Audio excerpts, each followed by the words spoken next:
आज के मुख्य समाचार। सरबजीत सिंह बॉबी ने शांति व समाधान की अपील।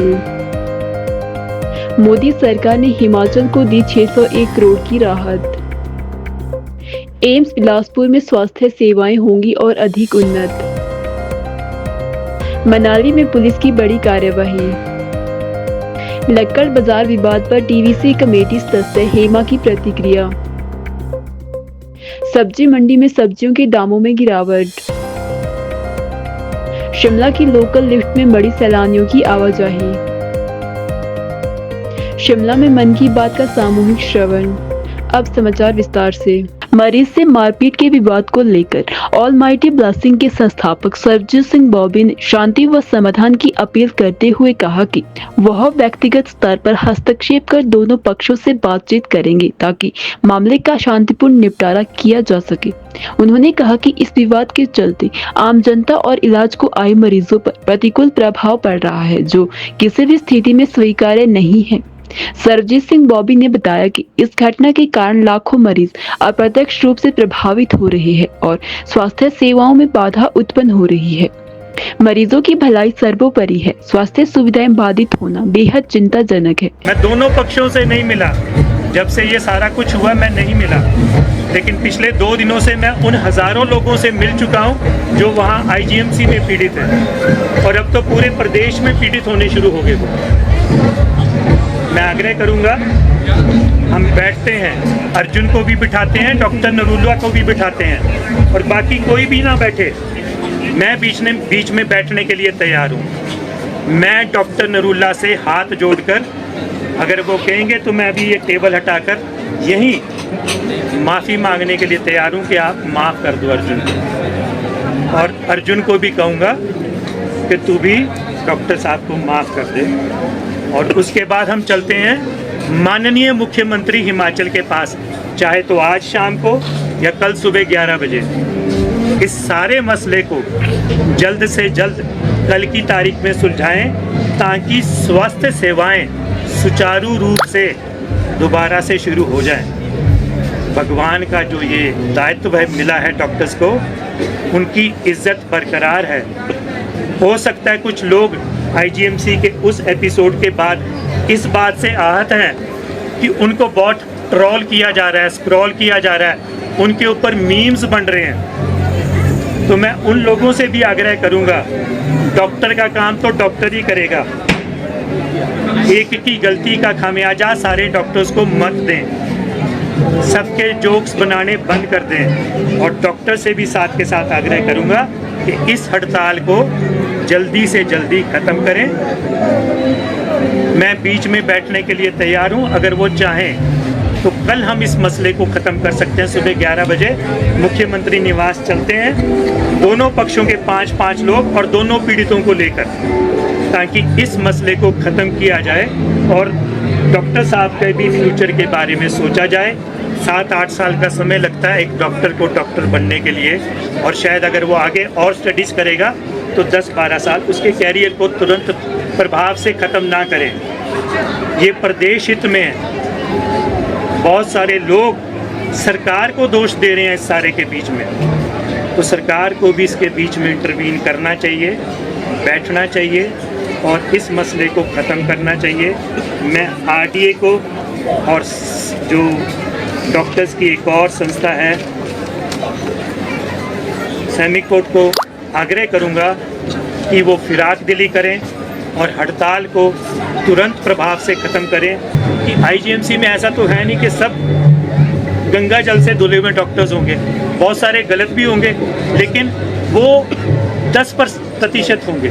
90% डॉक्टर्स जिन्होंने आईजीएमसी को अपने बलबूते पर चलाया हुआ है और जिनका नाम है, अभी मैं कुछ नाम लिख कर लाया था डॉक्टर्स के। देखिए, डॉक्टर मनीष है, जैसे हमारे कैंसर हॉस्पिटल के डॉक्टर, वो मैं उनको 11 सालों से जानता हूँ। वो पेशेंट को अपनी गाड़ी में देखने तक चले जाते हैं कई बारी, और पेशेंट अगर गाड़ी से नहीं निकल रहा तो उसको भी देखने चले जाते हैं। ऐसे ही आईजीएमसी के पुराने प्रिंसिपल होते थे डॉक्टर लाल सिंह पाल, उनके बारे में डॉक्टर ब्रिज, इतने अच्छे डॉक्टर हैं, आजकल चमियाना हॉस्पिटल संभाल रहे हैं। डॉक्टर पुनीत महाजन, कितने बढ़िया डॉक्टर्स हैं। डॉक्टर कपिला जो सीनियर डॉक्टर हैं अपनी तरफ से डेड बॉडीज़ को कफन देते हैं वहाँ पर। डॉक्टर विकास, जानते हैं आप उनको? डॉक्टर विकास अर्थराइटिस के डॉक्टर हैं, और अगर उनके कमरे के बाहर 100 पेशेंट भी हों और रात के 9 भी बज जाएं तो वो 100 के 100 पेशेंट को देख कर जाते हैं और सुबह कह देते हैं कि आपकी बारी 6 बजे आएगी। तो हम किसी एक डॉक्टर की वजह से पूरे संस्थान को गलत नहीं कह सकते। फिर तो कुछ पत्रकार भी गलत होंगे, हम भी गलत होंगे, कल को मेरी भी कोई कमी निकल सकती है। बट एक डॉक्टर की वजह से आईजीएमसी को ट्रोल करना ये भी जस्टिफाइड नहीं है कि आईजीएमसी जाएंगे तो डॉक्टर अब मारना शुरू कर देंगे। ऐसा नहीं, अब ट्रोल करना बंद करें, क्योंकि हमारी ट्रोलिंग की वजह से, कुछ लोगों की लाइक्स की वजह से ये सारा सिस्टम बिगड़ा है। सफ़र पेशेंट्स और उनके अटेंडेंट्स कर रहे हैं, जिनके पास कई बार किराए के पैसे भी नहीं होते और वो किराया भी मांग कर आते हैं और अपना इलाज करवाते हैं। हिमाचल प्रदेश में आपदा प्रभावित क्षेत्रों के पुनर्निर्माण को गति देने के लिए केंद्र सरकार ने 601 करोड़ रुपए की अतिरिक्त राहत राशि जारी की है। इस निर्णय पर प्रदेश भाजपा अध्यक्ष डॉक्टर राजीव बिंदल ने खुशी व्यक्त करते हुए इसे हिमाचल के पुनर्विकास के लिए एक महत्वपूर्ण कदम बताया। बिंदल के अनुसार यह सहायता प्रदेश में हुए भारी नुकसान की भरपाई, पुनर्वास एवं विकास कार्यों को तेजी देने में सहायक सिद्ध होगी। डॉक्टर बिंदल ने इस राहत के लिए प्रधानमंत्री नरेंद्र मोदी, केंद्रीय गृह मंत्री अमित शाह और भाजपा के राष्ट्रीय अध्यक्ष जगत प्रकाश नड्डा का आभार जताया। उन्होंने कहा कि इन नेताओं के निरंतर प्रयासों के चलते हिमाचल को आपदा की घड़ी में लगातार सहयोग मिलता रहा है।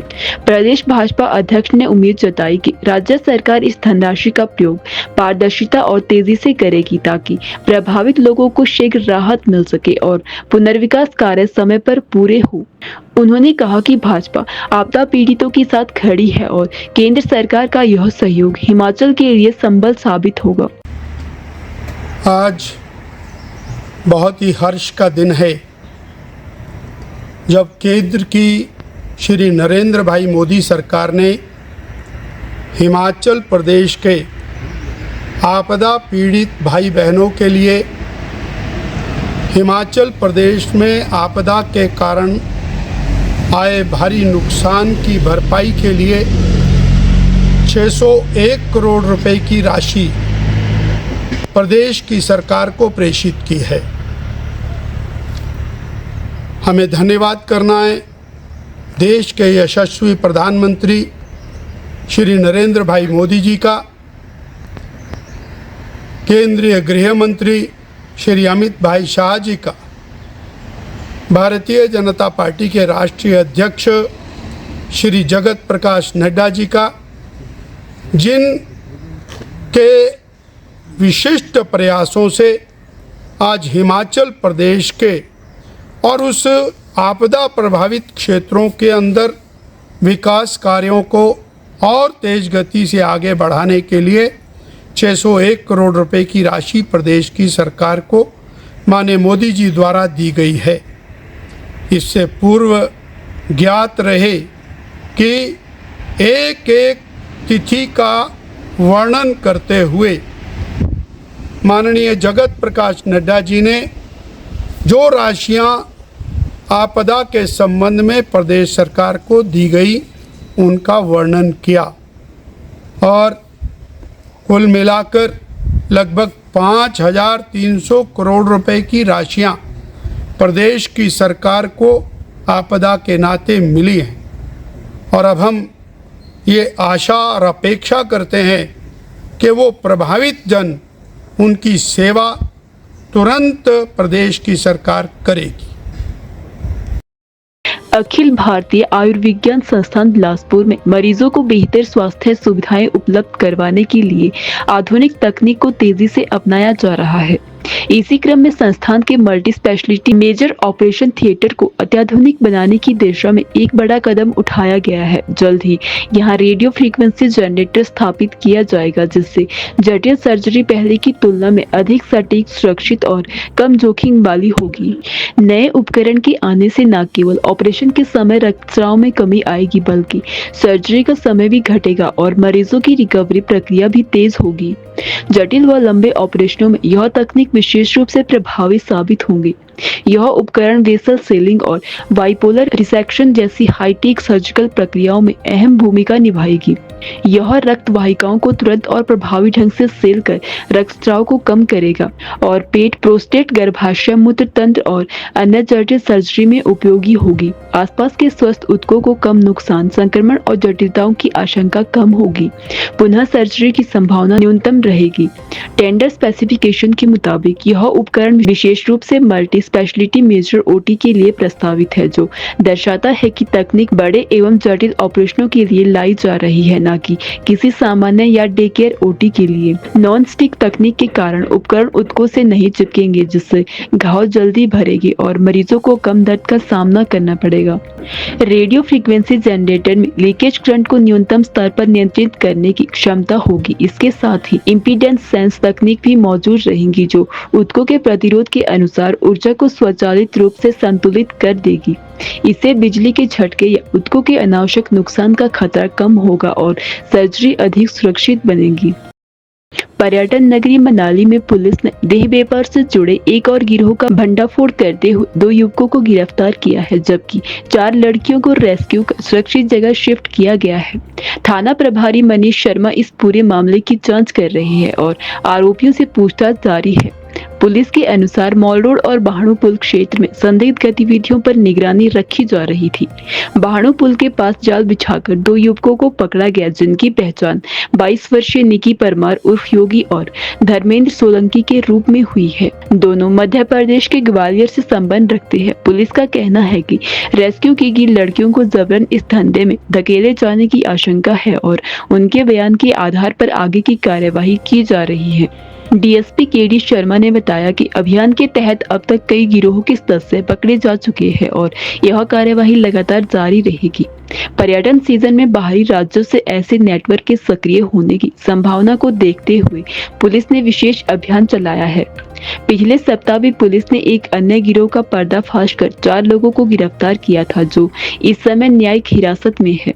सूत्रों के अनुसार नववर्ष के दौरान बढ़ती मांग को देखते हुए गिरोह सक्रिय होने की कोशिश कर रहे थे, जिन्हें रोकने के लिए पुलिस की यह कार्यवाही की गई है। आगे और गिरफ्तारियां होने की संभावना जताई जा रही है। लक्कड़ बाजार में तह बाजारियों के बीच हुई मारपीट की घटना को लेकर टीवीसी कमेटी की सदस्य हेमा ने सामने आकर बयान दिया है। उन्होंने कहा कि बिना पूरी सच्चाई जाने किसी भी वीडियो को वायरल करना गलत है और इससे अनावश्यक तनाव और भ्रम की स्थिति पैदा होती है।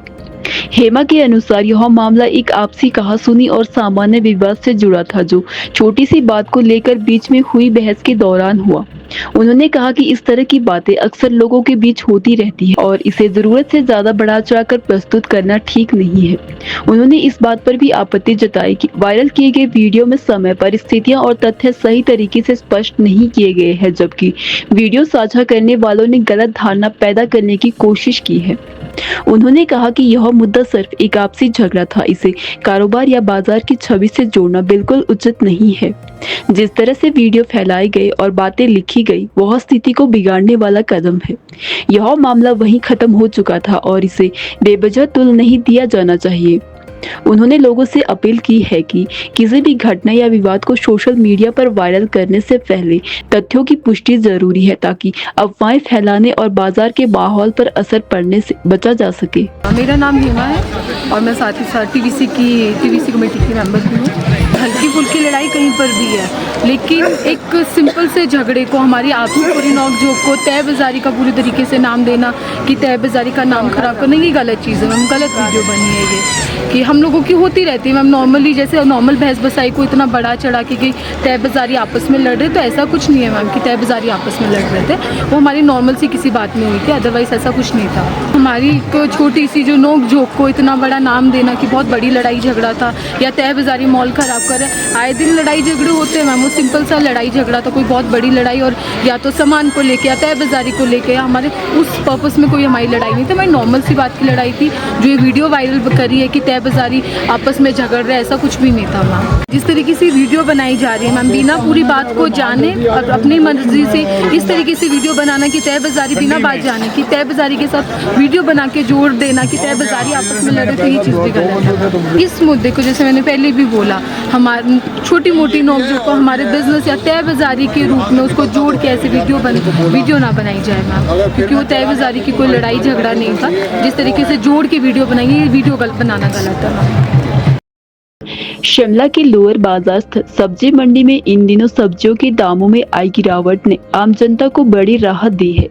पिछले कुछ सप्ताह से लगातार महंगाई का सामना कर रहे उपभोक्ताओं के लिए यह कमी बड़ी राहत के रूप में सामने आई है।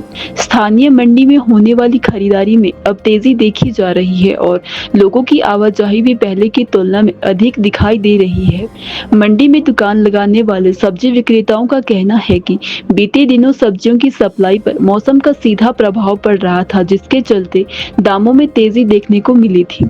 हालांकि अब सप्लाई सुचारू हो गई है और परिवहन लागत स्थिर होने से दाम भी नियंत्रित स्तर पर लौट आए हैं।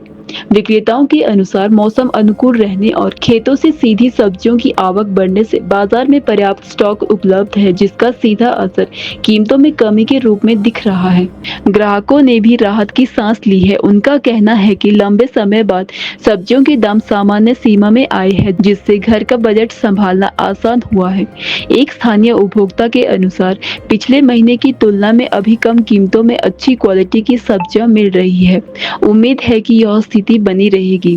दूसरी ओर व्यापारियों का मानना है कि यदि मौसम स्थिर रहा और आवक प्रभावित नहीं हुई तो आने वाले समय में भी दामों में स्थिरता बनी रह सकती है। कुछ विक्रेताओं ने यह भी कहा कि अगर छुट्टियों के मौसम में मांग बढ़ी और सप्लाई बाधित रही तो मामूली उतार चढ़ाव संभव है, लेकिन फिलहाल हालात उपभोक्ताओं के पक्ष में है। लोअर बाजार सब्जी मंडी अपनी सुलभ दरों और रोजमर्रा की जरूरतों को पूरा करने के लिए पहचानी जाती है। दामों में आई यह कमी एक बार फिर बाजार की रौनक बढ़ाने का काम कर रही है। उम्मीद जताई जा रही है कि आने वाले दिनों में भी ग्राहकों को इसी तरह राहत मिलती रहेगी और सब्जी मंडी अपनी रफ्तार बनाए रखेगी।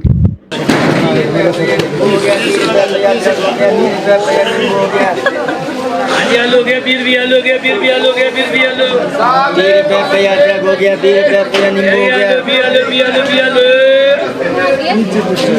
क्या नाली अदरक लहसुन नींबू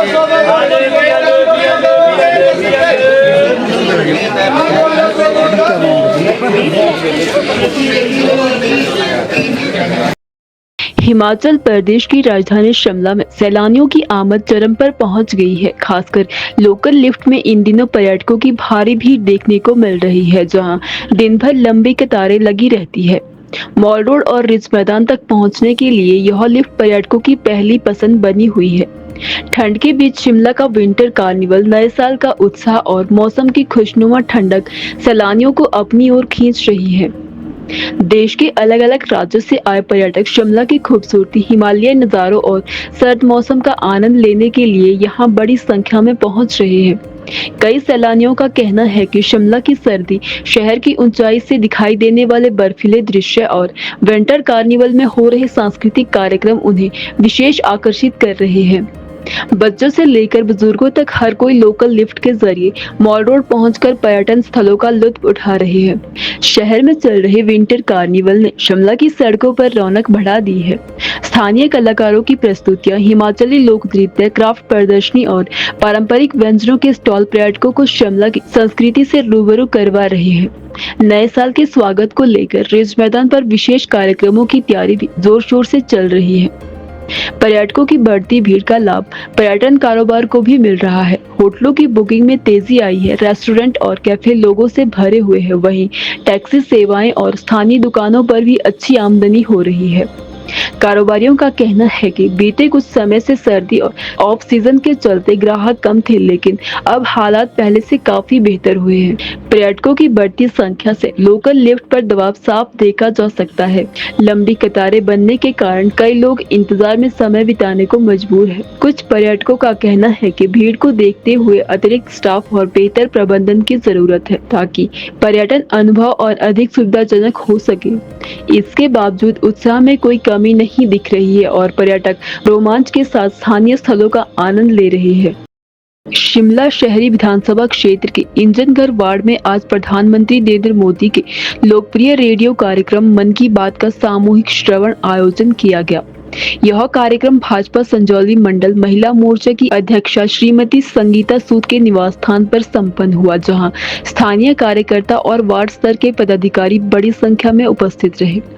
इस दौरान भाजपा नेता शिमला श्री संजय सूद ने उपस्थित कार्यकर्ताओं के साथ मिलकर प्रधानमंत्री के संबोधन को सुना और कार्यक्रम के मुख्य संदेशों पर चर्चा की। सामूहिक श्रवण के बाद संजय सूद ने कार्यकर्ताओं को संबोधित करते हुए सर से जुड़े महत्वपूर्ण बिंदुओं और योजनाओं की जानकारी साझा की तथा कहा कि केंद्र सरकार द्वारा संचालित जनहितकारी पहले देश की दिशा और दशा बदलने की क्षमता रखती है।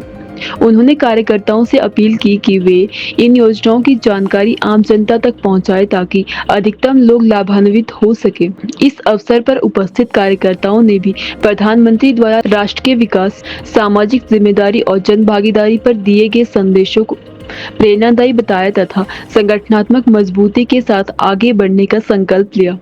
घर में उनके बूथ के सभी कार्यकर्ताओं के साथ यहाँ पर मन की बात सुनने आए, ये हमारा सौभाग्य है। और मैं देख रहा हूँ कि मेरी सभी से बातचीत भी जैसे हुई है अभी, सभी लोग माननीय मोदी जी के मन की बात से प्रभावित भी हैं और उनकी बातों को ध्यान से सुनते भी हैं। और माननीय मोदी जी हमें जिस प्रकार से पूरे हिंदुस्तान के, तो क्या मैं तो कहूँगा विश्व के दर्शन मन की बात के माध्यम से जैसे हमको कराते हैं, एक बहुत अच्छा कार्यक्रम है। इसके माध्यम से हमें दूसरे प्रदेशों में कौन सी उनके लोकल फोक्स हैं या लोकल बिजनेस हैं या फिर कौन सी लोकल भाषा है, उसके बारे में सारी जानकारियां हमको इस मन के बात के माध्यम से प्राप्त होती हैं। और बहुत सी ऐसी बातें हैं जिसका हम लोगों का यहाँ पर भी जो है, अगर हम उनको इम्प्लीमेंट करें तो हमारे, चाहे वो बच्चों का भविष्य हो, चाहे संस्कृति का आदान प्रदान हो, उसका हमको फ़ायदा मिलता है। मुझे लगता है कि ये एक बहुत अच्छा कार्यक्रम है और आज इन सभी के साथ बैठ के यहाँ सुनने का मुझे भी बहुत आनंद आया और मौका मिला। बहुत बहुत धन्यवाद। SIR पे जैसा हम देख ही रहे हैं, मैंने यही कहा है कि एक गलत नैरेटिव जो है विपक्ष की तरफ से जो है वहाँ सेट किया जा रहा है कि SIR में जो है वो वोट काटे जा रहे हैं। उसमें मेरा मानना ये है और मैंने यही कहा है कि SIR एक ऐसी प्रक्रिया है जिसमें जो गलत तरीके से, अवैध तरीके से हिंदुस्तान में लोग रह रहे हैं, जिनका वोट जो है वो हिंदुस्तान में नहीं होना चाहिए, जिनके पास दोहरी नागरिकता है, ऐसे लोगों का वोट जो है वो काटा जा रहा है। जो भी हिंदुस्तान का नागरिक है उसके वोट पे इसका कोई फर्क नहीं पड़ रहा है। अपोजिशन के पास क्योंकि कोई भी बात कहने को नहीं है, इसलिए वो हर चीज़ का जो है विरोध कर रही है। मैं यहाँ कहना चाहता हूँ कि जैसे आपने अभी देखा होगा कि पीछे वंदे मातरम के 150 साल हुए और उसके ऊपर भी जो है लोकसभा में चर्चा हुई। और दुर्भाग्य ये है कि अपोजिशन के लोग वंदे मातरम कहने में तो कतराते हैं, मगर जब 150 साल का कार्यक्रम जो है वो लोकसभा में चर्चा भी हुई और जिसके देशभक्ति के ऊपर वंदे मातरम की बात हो रही थी, तो वो उस देशभक्ति को भी सहन करने को तैयार नहीं है। वंदे मातरम को भी ये वो कह रहे हैं कि क्यों 150 साल जो है वो मनाए जा रहे हैं, क्यों, ये तो हमारा समय का जो है वंदे मातरम था। अगर उनके समय का ये वंदे मातरम है तो उनको वंदे मातरम बोलने में ऐतराज़ क्यों है, ये हमारा मानना है।